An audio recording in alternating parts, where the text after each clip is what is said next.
Welcome to భక్తి దర్భ మార్గం. మార్గశిర మాసం అంటే శ్రీ మహావిష్ణువుకు ఎంతో ప్రీతికరమైన మాసం.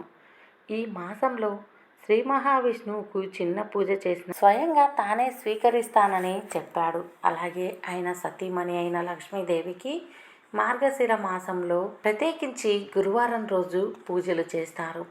మహాలక్ష్మిని ఎవరైతే మనస్ఫూర్తిగా ధ్యానిస్తారో, పూజిస్తారో సంవత్సరంలోని మిగిలిన 11 మాసాల్లో వారికి అష్టలక్ష్మి వైభవం సమకూరుతుంది.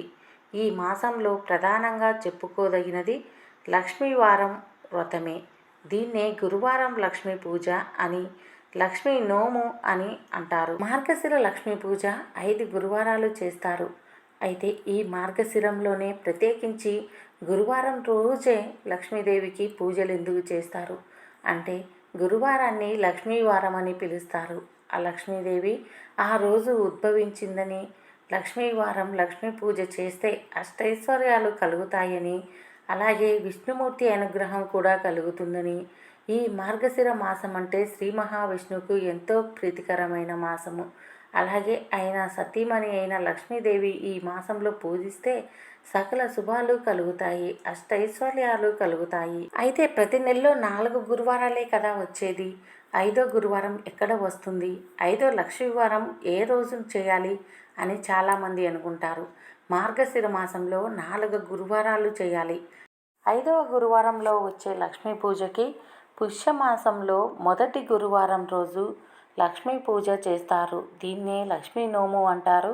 మార్గశిర మాసంలో గురువారాలను లక్ష్మీవారాలు అని పిలుస్తారు.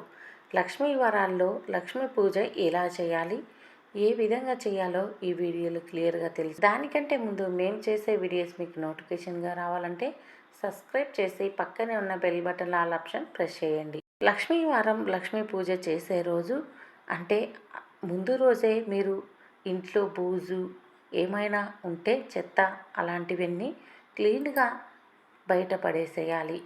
తర్వాత లక్ష్మీవారం రోజు ప్రాతకాలంనే బ్రహ్మముహూర్తంలో లేచి ఇల్లంతా క్లీన్ చేసి, ముఖ్యంగా గుమ్మానికి పసుపు పూసి బొట్లు పెట్టి తోరణాలు కట్టాలి. అలా చేస్తే లక్ష్మీదేవి గుమ్మాన్ని చూసి సంతోషించి మన ఇంట్లోకి అడుగు పెడుతుంది అంటారు. ఇంటి ముందు రంగురంగుల ముగ్గులు వేయాలి. అలాగే లక్ష్మీదేవి పాదాలు ఇంట్లోకి వస్తున్నట్లు వేయాలి. ప్రాతకాలంలోనే తలంటు స్నానం చేసి ముందు పూజ గదిని శుభ్రం చేయాలి. తర్వాత ఒక పీటను రెడీ చేయాలి. ఎర్రటి వస్త్రం పీటపై కప్పి బియ్యం పోసి కలశ స్థాపన చేయాలి. వరలక్ష్మి వ్రతము, దీపావళి లక్ష్మీ పూజ చేస్తే ఎలా ఏర్పాట్లు చేసుకుంటారో ఆ విధంగా లక్ష్మీదేవికి పూజ సామాగ్రి అన్నీ తెచ్చుకోవాలి. ఎవరి శక్తి కొద్దీ వారు లక్ష్మీదేవికి పూజ చేయవచ్చు. చాలామందికి ఈ మార్గశిర మాసం లక్ష్మీ పూజ తెలియదు. అలాంటి వారు కలశ స్థాపన చేసినా ఒకటే, మీ ఇంట్లో చిన్న లక్ష్మీదేవి విగ్రహం ఉన్నా ఒకటే. లక్ష్మీదేవి విగ్రహానికైనా షోడశోపచార పూజలు చేసి నైవేద్యాలు సమర్పించవచ్చు. అయితే ఈ మార్గశిర మాసంలో ఒక్కో గురువారానికి లక్ష్మీదేవికి ఒక్కొక్క నైవేద్యం సమర్పించాలి. అందుకే ఈ లక్ష్మీవారం అంటేనే ఎంతో విశేషమైనది. మీకు కావలసింది పూలు, పండ్లు, ఆకులు, ఒక్కలు, పసుపు, కుంకుమ, ఎర్రని అక్షింతలు, ఎర్రని పూలు, అగరత్తులు, టెంకాయి, పండ్లు, అరటి పండ్లు ఏవైనా సమర్పించవచ్చు. ఇలా అమ్మవారి పూజలో మనం ఏవే పండ్లు పెడతామో అన్నీ తెచ్చుకోవచ్చు. అలాగే ఆవు నెయ్యి, దీపారాధనకు ఆవు నెయ్యి ఎంతో విశిష్టమైనది. మార్గశిర మాసంలో కనీసం ఒక్క గురువారమైనా లక్ష్మీదేవి పూజ చేసుకోవాలి. ఇలా పూజ చేయతలసిన వారు ఆ రోజు తలకు నూనె రాసుకోకూడదు, దువ్వెన పెట్టి దువ్వకూడదు. చక్కగా అలంకరించి తలస్నానం చేసి ఇంట్లో లక్ష్మీదేవి చిత్రపటం కానీ లేదా విగ్రహానికి కానీ లేదా కలశ స్థాపన చేసి అన్ని పూజకి సిద్ధం చేసుకోవాలి. లక్ష్మీదేవిని తలుచుకుంటూ ఆవు నెయ్యితో దీపం వెలిగించాలి. లేదా నువ్వుల నూనె, ఆవాల నూనె, ఇలా లక్ష్మీదేవికి ఇష్టమైన నూనెలతో దీపం వెలిగించవచ్చు. మీకు శక్తి ఉంటే 5 మందిని కానీ 3 కానీ ముత్తైదువుల్ని మీ ఇంటికి పూజకి ఆహ్వానించి అనంతరం వాయినం ఇచ్చి సాగనంపవచ్చు. అమ్మవారిని ఫోటోలో కానీ విగ్రహానికి కానీ కలశ స్థాపనలకు కానీ ఆహ్వానించి అమ్మవారికి షోడశోపచార పూజ చేయాలి. అలాగే అష్టోత్తర శతనామావళి చదవాలి. తర్వాత విష్ణు అష్టోత్తర శతనామావళి చదువుకోవాలి. విష్ణు అష్టోత్తర శతనామావళి, లక్ష్మీ అష్టోత్తర శతనామావళి చదివేటప్పుడు ఎర్రని పూలు కానీ అక్షింతలు కానీ పసుపు కుంకుమ కానీ వేయవచ్చు. విష్ణు అష్టోత్తర శతనామావళిలో తులసి దళం ఉంటే ఇంకా విశేష ఫలితాలు వస్తాయి. ఈ మార్గశిర నెలలో ప్రతి గురువారం ఒక ప్రత్యేకమైన నైవేద్యం సమర్పించాలి. మార్గశిర లక్ష్మీ పూజ కథ చదువుకోవాలి. అక్షింతలను శిరస్సుపై ధరించాలి. లక్ష్మీ పూజ మార్గశిర నెలలో అన్ని గురువారాలు చేస్తారు. కేవలం 4 గురువారాలు మాత్రమే మార్గశిర మాసంలో ఉంటాయి. కానీ ఈ లక్ష్మీ పూజ పుష్యమాసంలో వచ్చే మొదటి గురువారం నాడు కూడా పూజ చేయాలి. అదేవిధంగా ఈ మార్గశిర మాసంలో వచ్చే లక్ష్మీవారం రోజు అమ్మవారికి ఒక్కొక్క వారం ఒక్కొక్క నైవేద్యం సమర్పిస్తారు. మొదటి గురువారం పులగన్నాన్ని, రెండవ గురువారం అట్లు తిమ్మన్నం, మూడవ గురువారం అప్పాలు పరమాన్నం, నాలుగవ గురువారం చిత్రాన్నం గారెలు, ఐదవ గురువారం పూర్ణం బూరెలు.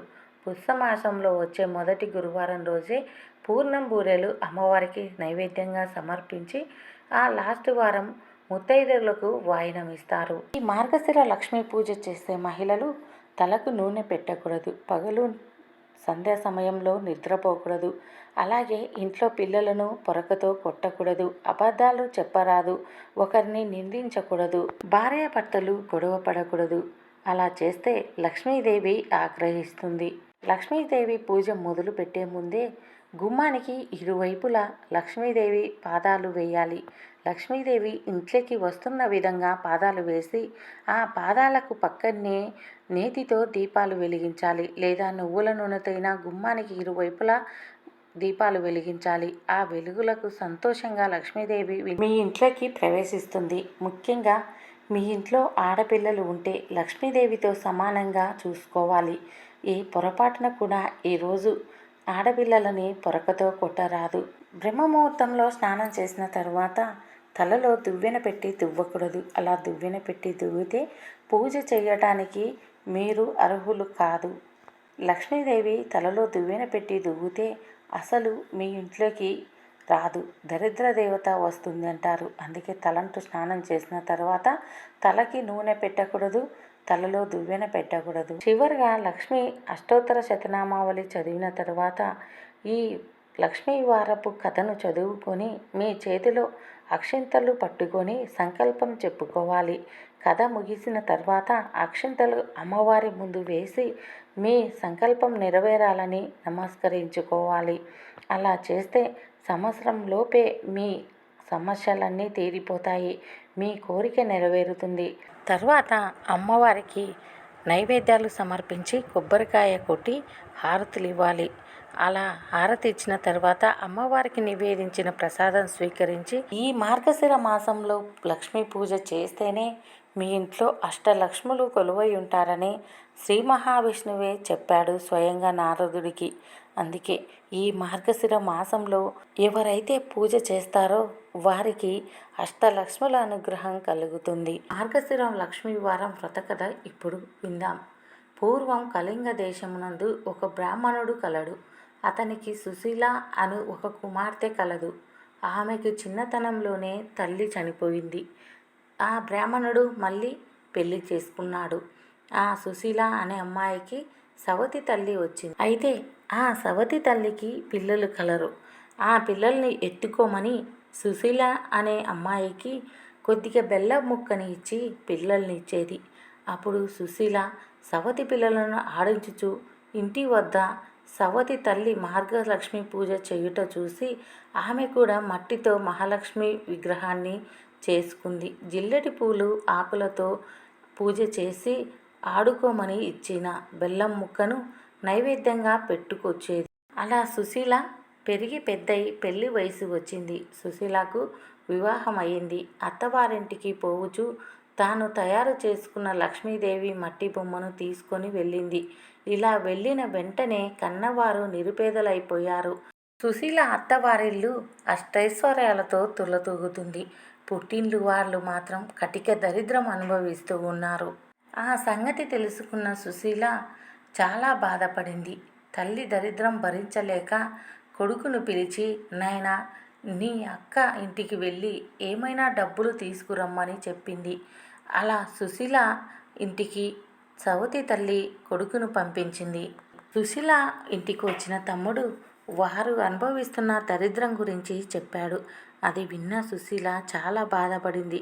వారి దరిద్రం తొలగి వాళ్ళు సంతోషంగా జీవించాలని కర్రను తొలిపించి దాని నిండా వరహాలు పోసి అతనికిచ్చింది. ఆ చిన్నవాడు కర్రను పట్టుకొని వెళ్తూ ఉండగా దారిలో కర్రను ఎక్కడో వదిలి వెళ్ళిపోయాడు. ఆ కర్రను ఎవరో తీసుకొని వెళ్ళిపోయారు. కొడుకు ఇంటికి రాగానే తల్లి సంతోషించి, నాయనా, మీ అక్క ఏమైనా పంపించిందా అని అడుగుతుంది. కానీ ఆ పిల్లవాడు జరిగింది మొత్తం చెప్తాడు. అది విన్న తల్లి, అయ్యో, మన దరిద్రం ఇంతే ఉందా అని సర్దుకుపోతుంది. కొంతకాలం తర్వాత సుశీల సవతి తల్లి మళ్ళీ తమ్ముణ్ణి పంపిస్తుంది. నాయన, మీ అక్క దగ్గరికి వెళ్ళి ఏదైనా ఈసారి జాగ్రత్తగా తీసుకురా అని పంపిస్తుంది. తమ్ముడు సుశీల దగ్గరికి వస్తాడు. తమ్ముణ్ణి చూసిన సుశీల పుట్టింటి యోగక్షేమాలను అడుగుతుంది. కానీ వారు ఎప్పట్లాగనే దరిద్రం అనుభవిస్తున్నారని తెలుసుకొని చాలా బాధపడుతుంది. ఒక జత చెప్పులు జోడు చేపించి దాని నిండా వరహాలు వజ్రాలు పోసి అవి గుడ్డలో మూట కట్టి జాగ్రత్తగా ఆ చెప్పుల జోడును తండ్రికి ఇవ్వమని చెప్తుంది. కానీ ఆ పిల్లవాడు దారి మధ్యలో వెళ్తూ ఉండగా దాహం వేస్తుంది. ఒక చెరువు దగ్గర ఆ చెప్పుల జోడు మూటను పక్కన పెట్టి దాహం తీర్చుకోవడానికి చెరువులోకి వెళ్తాడు. తిరిగి వచ్చేసరికి అక్కడ చెప్పులు కనిపించవు. అది చూసి చాలా బాధపడి ఇంటికి వెళ్తాడు. వెంటనే తల్లి ఇలా అడుగుతుంది, నాయనా, ఏమైనా మీ అక్క పంపించిందా అని. లేదని జరిగింది మొత్తం చెబుతాడు. అది విన్న పినతల్లి చాలా బాధపడుతుంది. అయ్యో, మన దరిద్రం ఇంతవరకే ఉందా? అసలు మన దరిద్రం తీరేది ఎప్పుడో అని బాధపడి మరి కొన్నాళ్ళకి ఆ పిల్లవాడిని మీ అక్క దగ్గరికి వెళ్ళి ఈసారి ఎలాగైనా డబ్బులు తీసుకురా అని పంపిస్తుంది. తమ్ముడు సుశీల దగ్గరికి వస్తాడు. జరిగింది మొత్తం చెప్పి, ఈసారి మళ్ళీ ఏదైనా తీసుకురా అని పంపిందక్క అని సుశీల తమ్ముడు చెప్తాడు. అది విన్న సుశీల చాలా బాధపడి ఒక గుమ్మడి పండును తొలిచి దాని నిండా వరహాలు వజ్రాలు నింపి ఆ పండును అమ్మకివ్వమని చెప్పింది. సరే అని తీసుకువెళ్తున్నాడు చిన్నపిల్లవాడు. సాయం సంధ్య వేళలో ఒక చెరువు వద్దకు వచ్చి దానిని గట్టు మీద ఉంచి సాయం సంధ్యా వందనం చేస్తూ ఉన్నాడు. ఇంతలో ఒక బాటసారి పండును బాగుందని పట్టుకొని వెళ్ళిపోయాడు. ఆ కుర్రవాడు గట్టు మీద వచ్చి చూస్తే పండు వెతకగా కనిపించలేదు. ఏమి చేసేది లేక తిరిగి ఇంటికి వెళ్ళాడు. తల్లి, ఏమి తెచ్చావు అని అడగగా జరిగింది మొత్తం చెప్పాడు. తల్లి విచారించి కొన్నాళ్లకు తల్లి ఇంటి దగ్గరికి పిల్లలను ఉంచి కూతురు దగ్గరికి వెళ్ళెను. తల్లిని చూసిన సుశీల వారి దరిద్రము తెలుసుకొని చింతించి మార్గశిర లక్ష్మీ నోము నోచమని, మార్గశిర మాసంలో వచ్చే 5 గురువారాలు చేస్తే మీ ఇంట్లో దరిద్రం మొత్తం పోయి లక్ష్మీ అనుగ్రహం కలుగుతుందని చెప్పింది. అమ్మ, ఈరోజు మార్గశిర లక్ష్మీ వారము, ఈరోజు లక్ష్మీ నోము నోచుకుందాము, ఏమి నోట్లో వేసుకోవద్దు అని చెప్పెను. కానీ సవతి తల్లి చంటి పిల్లలకు సద్దన్నం తినిపిస్తూ తాను కూడా ఒక ముద్ద నోట్లో వేసుకునేను. కూతురు వచ్చి, అమ్మ, స్నానం చెయ్యి, మనం వ్రతం చేసుకుందాం అంది. అప్పుడు జరిగింది మొత్తం సవతి తల్లి చెప్పింది. ఆ వారం కూతురు మాత్రమే వ్రతం చేసుకుంది. 2వ వారం వ్రతం చేసుకుందాం అని చెప్పింది. అప్పుడు కూడా పిల్లలకు తలంటూ పోస్తూ తాను కూడా నూనె రాసుకుంది. అప్పుడు కూడా ఆ వారం వ్రతం చేసుకోవడానికి వీలు లేకపోయింది. మరుసటి వారం అమ్మ ఈసారైనా జాగ్రత్తగా ఉండమని చెప్పింది. పిల్లలకు తల దువ్వుతూ తాను తలలో దువ్వెన పెట్టి దువ్వెను. 3వ వారం కూడా సుశీల ఒక్కతే వ్రతం చేసుకుంది. 4వ వారమైనా చేసుకుందామమ్మా అని గోతిలో కూర్చోపెట్టి అమ్మను పనంతా అయిన తర్వాత పిలిచింది. నేను అరటి పండ్లు తొక్కలు తిన్నాను. పిల్లలు అరటి పండ్లు తిని నా ముందు వేస్తే ఏమీ తోచక తిన్నానని చెప్పి ఆ వారం కూడా వ్రతం చేసుకోలేదు. అలాగే 5వ వారమన్నా వ్రతం చేసుకుందామని చెప్పి తల్లి కొంగును తన కొంగుతో ముడివేసి అన్ని పూజకు సిద్ధం చేసి తాను స్నానం చేసి సవతి తల్లితో స్నానం చేపించింది. ఈసారైనా వ్రతం చేసుకుందామని చెప్పి పూర్ణం బూరెలు నైవేద్యంగా సమర్పించింది. అప్పుడు లక్ష్మీదేవి సంతోషించి సుశీల పెట్టిన పూర్ణం బూరెలను సంతోషంగా స్వీకరించింది. పినతల్లి పెట్టిన పూర్ణం బూరెలు తినలేదు. ఎందుకమ్మా పూర్ణం బూరెలు స్వీకరించలేదని అడిగింది. అప్పుడు సుశీల, నీ చిన్నతనంలో నీ సవతి తల్లి నిన్ను చీపురుతో కొట్టింది. అందుకే నీ సవతి తల్లి నివేదించిన పూర్ణం బూరెలు నేను స్వీకరించలేదని లక్ష్మీదేవి చెప్పింది. దాంతో సుశీల సవతి తల్లిని క్షమాపణలు చెప్పమని వేడింది. సవతి తల్లి క్షమాపణలు చెప్పిన వెంటనే లక్ష్మీదేవి నీ సవతి తల్లితో మళ్ళీ వ్రతాలు చేపించు అని చెప్పి అదృశ్యమయ్యింది.